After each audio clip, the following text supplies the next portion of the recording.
Le chaos, c'est bien, mais on ne peut pas vivre dans un chaos permanent. À un moment, il faut bien un endroit organisé pour vivre, travailler, faire l'amour. Et dans ce domaine, personne n'a plus fait pour la ville de Lyon que Odile Deck. Bonjour Odile Deck. Bonjour Antoine Decaune. Odile Deck. Antoine Decaune.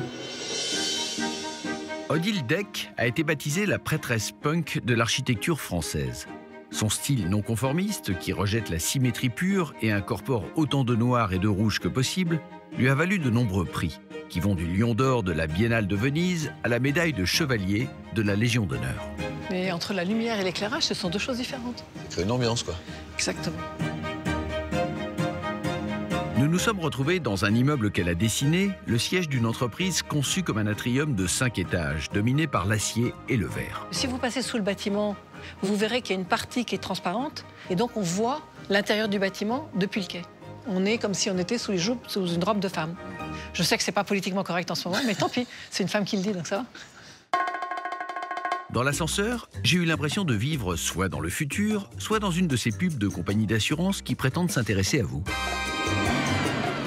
Le bâtiment d'Odile se trouve au cœur de la Confluence, le point de rencontre du Rhône et de la Saône, et un quartier qui a été choisi pour un ambitieux plan de réaménagement urbain.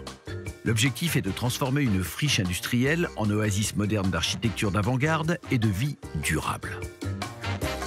Il y a concentré ici à Lyon un potentiel incroyable, parce que faire partir un port et y mettre 1 million de mètres carrés en plein centre-ville, il n'y a pas une ville européenne qui fait ça. Donc la ville de Lyon se transforme sans prévenir les Parisiens, en gros. Là, ce sont des maquettes d'un pavillon pour une espèce de musée éphémère sur la Confluence. Même si elle vit à Paris, Odile est tellement fan de Lyon qu'elle a décidé d'y créer sa propre école d'architecture, une école au nom plutôt long. Confluence Institute for Creative Strategies and Innovation in Architecture. Elle veut une école d'architecture qui reflète mieux le 21e siècle. Vous n'avez plus besoin de passer par le dessin, vous n'avez plus besoin de passer par la maquette, c'est directement la maquette virtuelle. Cela veut dire plus de nouvelles technologies, plus d'urbanisme socialement responsable et bien sûr plus d'immeubles qui ne ressemblent pas forcément à des immeubles. Il faut savoir qu'un étudiant qui sort d'une école d'architecture ne devient pas nécessairement architecte. C'est beaucoup plus que ça, parce que la discipline de l'architecture, c'est vraiment une façon de penser le monde. Et pour ça, il faut vraiment apporter d'autres disciplines, la philosophie, la sociologie, parce que c'est comment organiser l'environnement, comment organiser la vie des humains. C'est très beau. N'est-ce pas?